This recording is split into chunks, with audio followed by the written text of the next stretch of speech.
Hello students, I am Dhirendra Gangwar from Mission Academy Behari. Okay students, तो आज हमारा जो टॉपिक है बेटा चैप्टर नंबर 6, ठीक है। टॉपिक है हमारा प्रॉपर्टीज ऑफ जेनेटिक मटेरियल की जेनेटिक मटेरियल होने के लिए क्या प्रॉपर्टीज होनी चाहिए। ओके स्टूडेंट्स, तो क्या है कि कुछ जो है मैंने कुछ पॉइंट्स लिखे हैं, ये प्रॉपर्टीज जो है जेनेटिक मटेरियल के लिए होनी चाहिए। तो क्या प्रॉपर्टीज हैं हम स्टडी करते हैं, ठीक है बेटा। तो पहली प्रॉपर्टीज क्या है बेटा, देखते हैं कि जो मॉलिक्यूल होना चाहिए वो कैसा होना चाहिए। Molecule should be able to generate replica, ठीक है। जो मॉलिक्यूल है उसके अंदर अपनी रेप्लिका जनरेट करने की एबिलिटी होनी चाहिए। रेप्लिका मतलब होता है बेटा जीरोक्स, मतलब कॉपी, अपनी कॉपी बना लेना, ठीक है। मतलब उसमें जो है ये एबिलिटी होनी चाहिए कि वो अपनी कॉपी बना ले, अपनी जीरोक्स बना ले, ठीक है बेटा।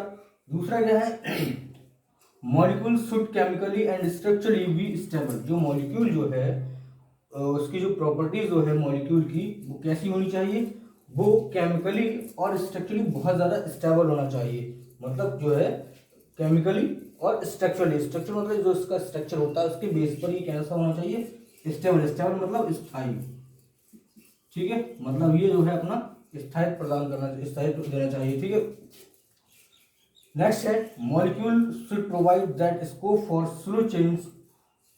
स्लो चेंज के लिए बेटा हमने लिखा है म्यूटेशन, ठीक है, that are required for evolution. जो मॉलिक्यूल है उसमें बेटा म्यूटेशन होना चाहिए, टाइम टाइम पर बदलाव होना चाहिए, स्लो चेंजेस होने चाहिए। किस लिए? रिक्वायर्ड फॉर इवोल्यूशन के लिए, इवोल्यूशन की आवश्यकता के लिए। क्योंकि अगर बेटा जो हमारा जेनेटिक मटेरियल है उसमें अगर चेंजेस नहीं होंगे तो क्या होगा, तो नेक्स्ट प्रजाति नहीं आएगी, ठीक है। नेक्स्ट जाति में जो है विकास नहीं हो पाएगा। इवोल्यूशन का मतलब होता है बेटा विकास, ठीक है। तो विकास करने के लिए बेटा जो है चेंजेस होना जरूरी होता है। पहले हम लोग क्या थे, आदि मानव थे, उससे पहले क्या थे, बंदर थे, मंकीज, मंकीज के बाद आदि मानव, वाली इंसान, और आज जो है इंसान सीधे खड़े होकर चलता है। पहले कैसे चलता था, जमीन पर जो करो के स्टूडेंट्स पूंछ होती थी। लेकिन अब क्या है, अब ये चीज, तो ये क्या हुआ, धीरे धीरे इवोल्यूशन हुआ। जिराफ वाला आपने सुना होगा, ठीक है। जिराफ को आगे पढ़ेंगे नेक्स्ट चैप्टर में, इवोल्यूशन चैप्टर में, कि पहले क्या थी, उनकी गर्दन बहुत लंबी होती थी, फिर धीरे धीरे छोटी होती चली गई। तो इसी तरह से क्या है, मॉलिक्यूल जो है, डीएनए जो है, डीएनए सॉरी जो जेनेटिक मटेरियल जो होना चाहिए उसमें क्या होना चाहिए, म्यूटेशन होना चाहिए, स्लो चेंजेस होने चाहिए। किस लिए? विकास के लिए, इवोल्यूशन के लिए। ओके स्टूडेंट्स, नेक्स्ट है मॉलिक्यूल शुड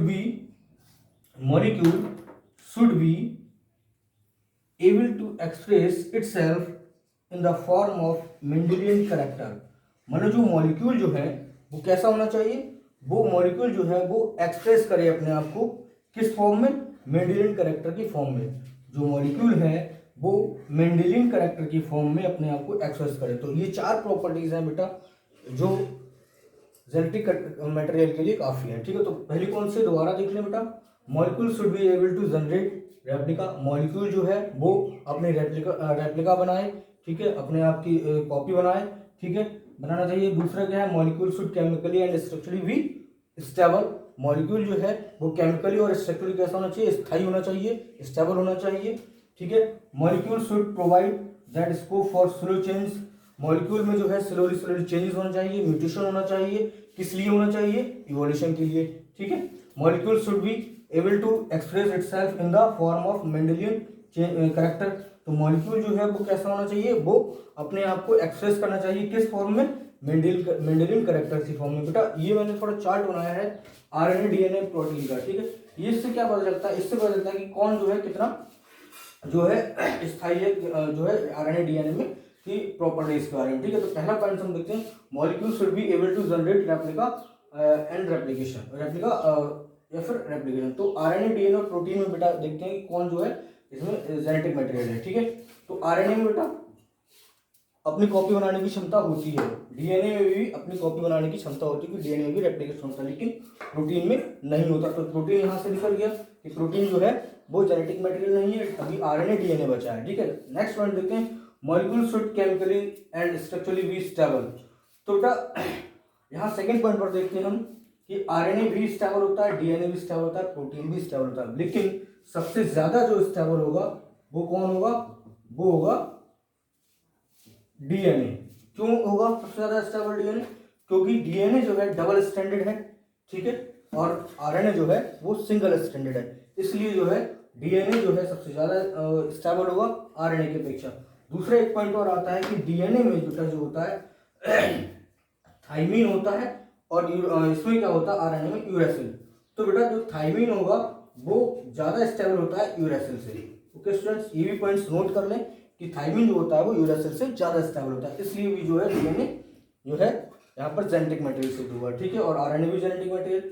नेक्स्ट है molecule should provide that scope for slow changes mutation that are required for evolution, ठीक है स्टूडेंट्स। तो इवोल्यूशन के लिए जो है स्लो चेंजेस होने चाहिए मॉलिक्यूल के अंदर। तो बेटा जो आरएनए है उसमें भी कुछ ना कुछ चेंज होते रहते हैं टाइम टू टाइम, और डीएनए में भी बेटा चेंज होते हैं, बट प्रोटीन में कोई चेंज नहीं होता।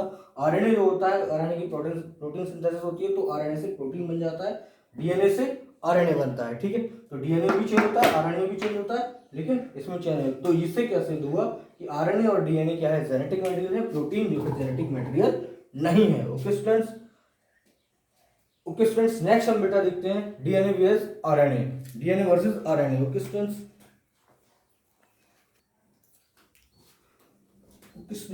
जो हमारा टॉपिक है डीएनए वर्सेस आरएनए, ठीक है। तो यहाँ बेटा डीएनए और आरएनए के बारे में अंतर पढ़ते हैं, ठीक है। तो क्या अंतर होते हैं डीएनए और आरएनए में, ठीक है। नंबर 1, मैंने यहाँ कुछ बेस लिए हैं कि किस बेस पर हम इनको डिफाइन करेंगे, इनके अंतर जो है, ठीक है। तो बेस क्या लिया है, फुल नेम डीएनए का, इधर डीएनए आरएनए, डीएनए का फुल नेम क्या होता है बेटा, डीऑक्सीराइबोन्यूक्लिक एसिड, सबको पता होगा, सबने पढ़ रखा है, ठीक है। आरएनए का राइबोन्यूक्लिक एसिड। फिर आता है स्ट्रक्चर, स्ट्रक्चर से कैसा होता है, इसका डबल स्ट्रैंड होता है, मतलब इसमें 2 स्ट्रैंड होते हैं डीएनए में, और स्ट्रैंड्स होते हैं वो किसके बने होते हैं, न्यूक्लियोटाइड्स के बने होते हैं। ओके, आरएनए में क्या होता है, ओनली 1 स्ट्रैंड होता है, और किसका बना होता है, न्यूक्लियोटाइड का बना होता है, ठीक है। लोकेशन कहाँ पर पाए जाते हैं, तो डीएनए जो होता है बेटा, ये कहाँ पाया जाता है, ये पाया जाता है बेटा in the nucleus of the cell, cell के न्यूक्लियस में, ठीक है। लेकिन आरएनए जो होता है वो कहाँ पाया जाता है, mostly outside the nucleus in the cytoplasm. ये कहाँ पाया जाता है, मोस्टली जो होता है, ज्यादातर जो होता है ये न्यूक्लियस के बाहर पाया जाता है, और ये साइटोप्लाज्म में पाया जाता है। ओके स्टूडेंट्स, फिर आता है फंक्शन, कि इनके फंक्शंस क्या होते हैं। तो डीएनए का फंक्शन होता है डीएनए रेप्लिकेट, डीएनए का फंक्शन होता है रेप्लिकेशन का, वो अपनी कॉपी बना लेता है, ठीक है, एंड स्टोर जेनेटिक इन्फॉर्मेशन, और जेनेटिक इन्फॉर्मेशन को स्टोर करने का काम करता है, ठीक है। जबकि आरएनए का वर्क क्या होता है, आरएनए का वर्क ये होता है कि जो डीएनए जेनेटिक मटेरियल, जो जेनेटिक इन्फॉर्मेशन को स्टोर करता है, उनको ये ले जाने का काम करता है। अभी कहाँ लेकर जाता है, देखिए, RNA carries the information stored bye DNA. RNA जो है इन्फॉर्मेशन को ले जाता है किनको, जिनको जो है डीएनए स्टोर करता है, कहाँ ले जाता है, out of the nucleus of the cell into cytoplasm, nucleus के बाहर, ठीक है, साइटोप्लाज्म में ले जाता है, ठीक है। नेक्स्ट होता है इसका साइज, डीएनए का साइज क्या होता है, डीएनए का साइज जो होता है, it is larger with million nucleotides. इसका जो साइज होता है ये बड़ा होता है, इसमें मिलियन न्यूक्लियोटाइड्स होते हैं। जबकि आरएनए का साइज जो होता है वो स्मॉल होता है, इसमें केवल 100 से 1000 न्यूक्लियोटाइड पाए जाते हैं, ठीक है। शुगर जो होती है, शुगर सबको पता होगा कि डीएनए में बेटा डीऑक्सीराइबोस शुगर होती है, और आरएनए में राइबोस शुगर। फिर आती है बेटा नाइट्रोजन बेस की बात आती है। तो नाइट्रोजन बेस में बेटा 4 नाइट्रोजन बेस पाए जाते हैं डीएनए में, adenine, cytosine, adenine, guanine, cytosine, thymine. Adenine को हम ए से डिनोट करते हैं, ग्वानिन को जी से, और साइटोसिन को सी से, थाइमिन को टी से।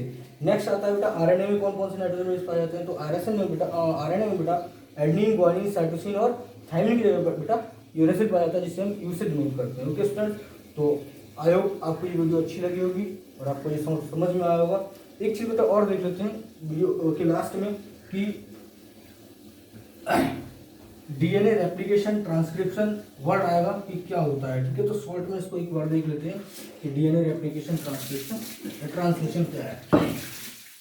रेप्लिकेशन को हमने पता कर लिया कि रेप्लिकेशन जो होता है वो अपनी कॉपी जीरोक्स बनाना होता है, लेकिन जो ट्रांसक्रिप्शन और ट्रांसलेशन क्या होता है, तो बेटा यहाँ देखें डीएनए, ठीक है, आरएनए एंड फिर प्रोटीन, ठीक है ना बेटा। तो ये जो प्रोसेस है बेटा ये कहलाएगी ट्रांसक्रिप्शन।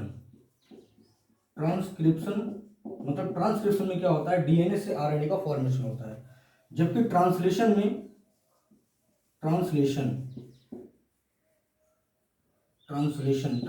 बेटा क्या होता है, ट्रांसलेशन में आरएनए से प्रोटीन का सिंथेसिस होता है, प्रोटीन का फॉर्मेशन होता है। ओके स्टूडेंट्स, अगर आपको ये वीडियो अच्छी लगी हो तो इसे लाइक करें, शेयर करें। Okay students.